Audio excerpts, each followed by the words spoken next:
Cleopatra. Just the name itself brings up these incredible images, right?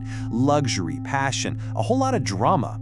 But how much of what we think we know about her is the real deal, and how much is just a really good story? Well, today we're going to peel back those layers of legend and try to find the truth about one of history's most famous women. Ah, this is the image we all know and love, isn't it? The Hollywood Cleopatra. Think Elizabeth Taylor, dripping in jewels, lounging on some spectacular barge. She's the ultimate femme fatale, the seductress who brought powerful men to their knees. That's the Cleopatra of pure spectacle. But what if we look past all that cinematic glitter? What if the real person was way more interesting? So let's do that. Let's strip away the fiction and really investigate the woman behind the mask. Okay, let's start with the biggest part of her story.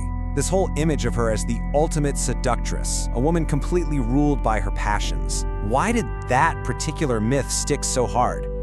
So the myth paints her as this irresistible force of nature, but the reality? It's less about Cleopatra herself and way more about Hollywood's obsession with what it would be like to be super rich in the ancient world. It's really a fantasy about unbelievable luxury that just got pinned on her. And that fantasy of extreme wealth. Well, that leads us right to our next question. If her image is so tangled up with this idea of glamour, why are the stories about her extravagance, the crazy parties, the insane luxury, so central to her entire legend? I mean, the most famous story has to be the one where she dissolves a priceless pearl in vinegar and just drinks it, all to win a bet. But this is a perfect example of how propaganda works. This little detail was almost certainly made up by her Roman enemies to paint her as this wasteful, decadent foreigner, totally unfit to hang with the serious, respectable Roman. And just so we're all crystal clear here, as the historian Barbara Holland points out, the science doesn't even work. You can't just drop a pearl in a glass of vinegar and have it dissolve like an Alka-Seltzer. It's pure fiction, and it was designed to create a very specific, very negative image of her. Okay, so if she wasn't just this seductress obsessed with wealth, then what about her famous relationships with Julius Caesar and Mark Antony? Why do we always hear about them as these epic, tragic love stories? The myth tells us she died for love, a true romantic tragedy. But history? It suggests she was an incredibly smart political player. Her relationships with the most powerful men in the world weren't just about passion, they were strategic alliances. She was an ambitious mom, doing whatever it took to make sure her kids and her kingdom had a future in a world that was being completely taken over by Rome. All right, so we've kind of dismantled the myth of the seductress, the big spender, and the heartbroken lover. So after all that, who was the real Cleopatra? Let's try to build a more accurate picture of the actual ruler. The historical evidence points to someone completely different.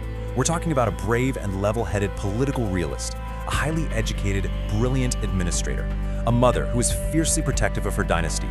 And more than anything, she was a leader fighting a desperate battle to save her country from the unstoppable machine that was the Roman Empire.